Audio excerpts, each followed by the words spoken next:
महाराष्ट्र और झारखंड के विधानसभा चुनाव के नतीजे तो आ ही रहे हैं, लेकिन इसके साथ साथ कई राज्यों में जो उपचुनाव हुए हैं उनके नतीजे भी लगातार सामने आ रहे हैं। इसमें सबसे ज्यादा जो नजर है वो उत्तर प्रदेश की जो उपचुनाव की सीटें हैं उन पर है। हमने देखा था जिस दिन वोटिंग भी हुई थी उस दिन कुछ सीटों पर तनाव भी दिखाई दिया था।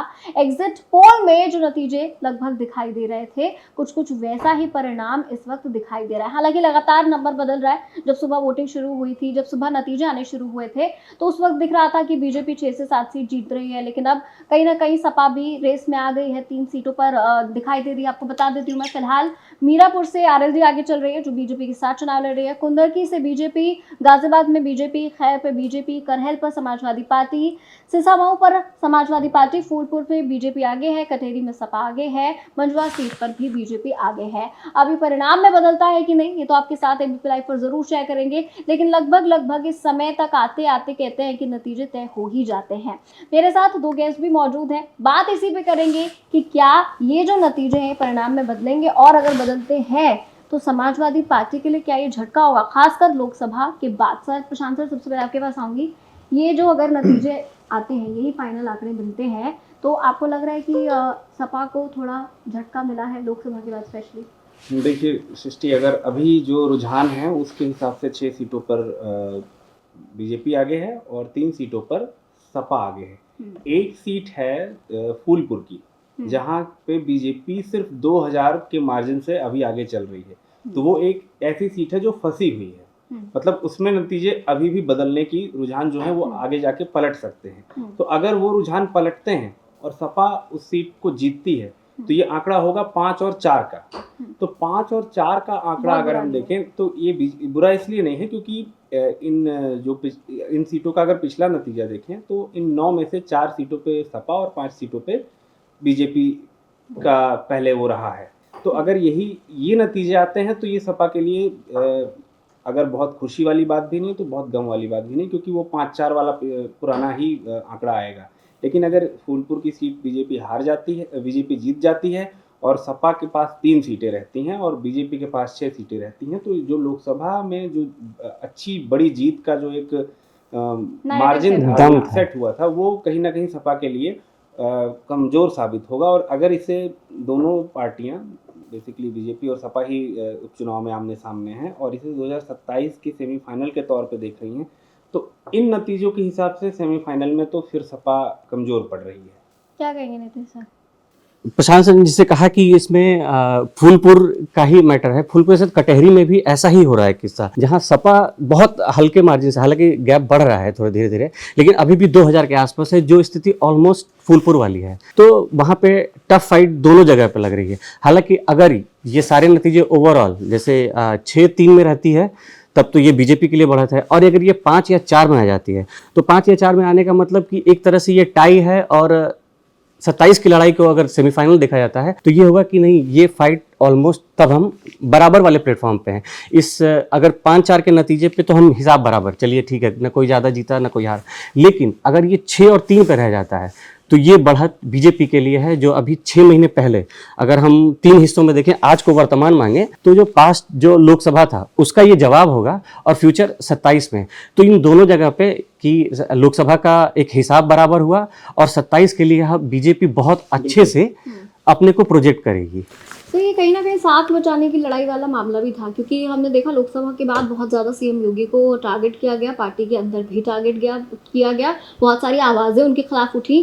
तो सिर्फ यूपी में ही नहीं उन्होंने साथ बचाई है, अगर 4-5 का भी बैठता तो भी उन्होंने अपना रोल तो प्ले किया ही किया है, और उसका इन्फ्लुएंस महाराष्ट्र में भी दिख रहा है। उन्होंने जो नारा दिया महाराष्ट्र में बटेंगे तो कटेंगे, अभी उसी पे चर्चा हो रही है कि योगी के नारे की वजह से महाराष्ट्र में इतनी बड़ी जीत 220 प्लस इस वक्त बीजेपी प्लस को मिलती हुई दिखाई दे रही है। तो काफ़ी बड़ा मार्जिन भी मिला है, तो कहीं ना कहीं एक योगी के लिए भी प्लस पॉइंट की तरह सामने आ रहा है। बिल्कुल, देखिए अगर लोकसभा चुनाव में यूपी में जो बुरी हार बीजेपी की हुई थी, उसके बाद चारों तरफ से निशाने पर योगी थे और उन्होंने उसको चैलेंज के तौर पे लिया और वापस फाइट बैक किया हर तरह, हर सीट के लिए। तो उन्होंने अगस्त में ही प्लानिंग में जुट गए, सीटों के लिए प्रभारी बनाए, खुद कई सीटों पे आगे बढ़ के मोर्चा संभाला।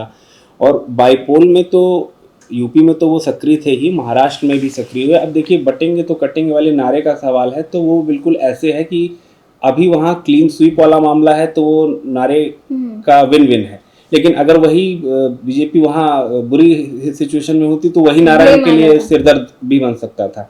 तो ये एक नैरेटिव वाला मामला है, वो पॉजिटिव फेवर में चला गया तो कहीं ना कहीं अब ये महाराष्ट्र से यूपी तक योगी योगी ही होगा। योगी के लिए बड़ा चैलेंज था कि लोकसभा की जो हार है वो बाईपोल में उन्होंने जानबूझ के इस बाईपोल को 27 के सेमीफाइनल के तौर पे प्रोजेक्ट किया कि पर लेकिन ये है भी तो ना, क्योंकि लोकसभा और विधानसभा की जो भी रिजल्ट्स आते हैं उनमें हमेशा ही डिफरेंस होता है। आप दिल्ली को एग्जांपल के तौर पे देख लीजिए, विधानसभा में आम आदमी पार्टी कमाल का परफॉर्म करती है, लेकिन जब लोकसभा की बारी आती है तो एक भी सीट नहीं आती। तो कायदे से तो जो लोकसभा का पर्सपेक्टिव 27 के लिए बन रहा था उससे ज़्यादा ये पर्सपेक्टिव होना चाहिए, क्योंकि विधानसभा की सीटें बिल्कुल हैं, ये आपकी बात सही है। लेकिन अगर हम हाल फिलहाल पिछले 10 सालों के नतीजे देखें तो 19 में बीजेपी जिस तरह से प्रचंड बहुमत के साथ 14 में भी सत्ता में आई, उसके बाद 17 में विधानसभा में आई, 19 में भी आई, 22 में भी आई, 24 में अगर वो कमज़ोर हुई है तो ये कम से कम यूपी में जब सपा जहाँ बड़ी मार्जिन से जीती है तो ये उनके लिए तो एक बड़ा फाइट बैक था। अगर नॉर्मल नतीजों को देखें तो अब विधानसभा चुनाव में के लिए नैरेटिव सेट करना ही एक एजेंडा है दोनों की तरफ से। सपा चाहती है कि ये जो मोमेंटम है ये वो बना के 27 तक रखें और बीजेपी अपने उस पूरे रन को कंटिन्यू करना चाहती है। तो बाईपोल को इन्होंने ऐसे ही क्रिएट किया है कि जो भी पार्टी इसमें लीड करेगी वो अगले 27 के लिए विन विन सिचुएशन में या कम से कम बढ़त बना के रखेगी। सर इसमें एक चीज़ और है, हमने देखा कि लोकसभा में इंडिया गठबंधन जो है बहुत अहम भूमिका में था और दो लड़कों की जोड़ी बहुत पॉपुलर हुआ था, ट्रेंड हुआ था अखिलेश और राहुल को लेकर। लेकिन इस बार कांग्रेस इतनी एक्टिव दिखी नहीं, समाजवादी पार्टी के लिए प्रचार करती हुई बहुत अग्रेसिवली नज़र नहीं आई, चाहे वो पार्टी प्रदेश अध्यक्ष हों चाहे खुद राहुल गांधी हों, कुछ खास एक्टिविटी नज़र नहीं आई। तो एक कॉन्सिक्वेंसेस का भी पहले तो ये है कि सीटें ज़्यादा मिली नहीं थी, जो इन सीट बंटवारा हुआ था। पर लेकिन सभा के लिए तो कर सकते थे, लोकसभा में तो साथ में तो ये एक पैरेलल चल रहा था दूसरी जगह चुनाव, तो बाकी जो जब सीट मिली नहीं तो ज़्यादा इन्वॉल्वमेंट इन्होंने कांग्रेस ने दिखाया नहीं। हालांकि दिखाना चाहिए था कि हम पहले भी साथ थे, अभी भी साथ हैं, चाहे हमारे प्रत्याशी लड़ रहे हों या न लड़ रहे हों, हमें एक साथ दिखाना चाहिए था। लेकिन इनका ज़्यादातर फोकस कांग्रेस का था, वो जहाँ पे ये महाराष्ट्र में और झारखंड में रहा। ऐसा तो नहीं है कांग्रेस पहले से एक आइडिया दे रही है कि जरूरी नहीं है 27 में साथ लड़े, कहीं कांग्रेस अकेले तो नहीं लड़ना चाहती है? आपके नतीजों से तो लग नहीं रहा कि वो ऐसा सोचेगी।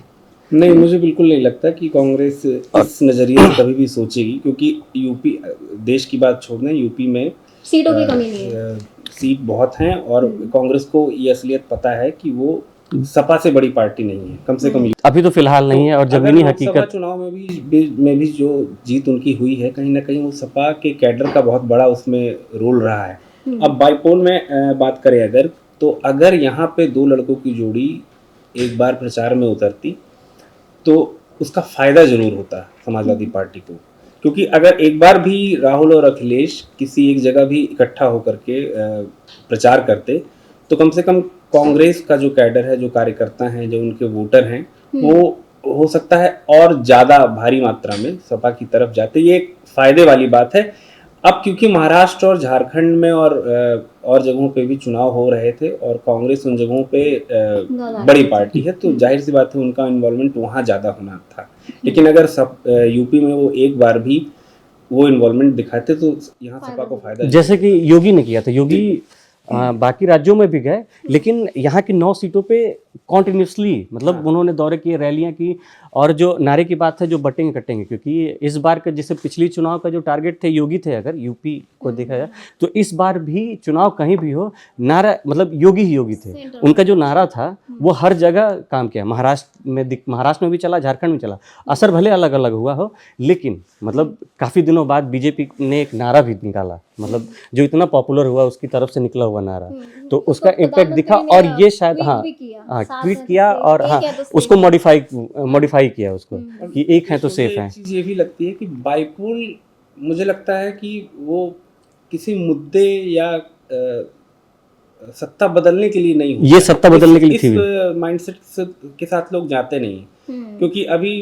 वो बाइपोल हो रहे हैं, 2024 चल रहा है, 2-3 साल बाद फिर इलेक्शन हो जाएंगे विधानसभा के। तो बाइपोल में कभी भी लोगों का वो माइंडसेट रहता नहीं है कि हमें सत्ता परिवर्तन करना है या कुछ।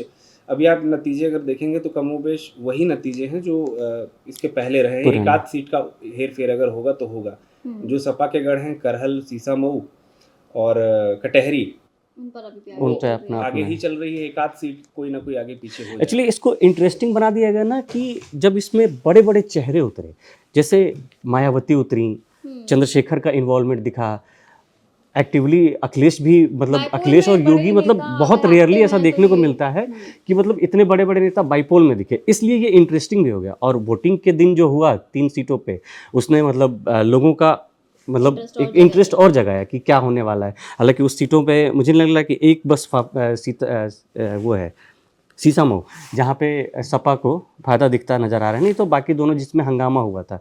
तो हो सकता है कि हालांकि वोटिंग से रोकने के जो मुद्दा था उसको फिर अभी भुनाएगी। तो ये तो खैर बात की बात है। करहल में हुआ था, मीरापुर में हुआ था और सीसामऊ में हुआ था, लेकिन इसमें से सिर्फ मीरापुर ही है जिसमें पहले भी आरएलडी का कैंडिडेट था जो समाजवादी पार्टी के साथ थी, अब की बार भी आरएलडी का कैंडिडेट है। तो बहुत ज़्यादा कुछ बदला इन तीनों सीट्स पर भी नहीं है।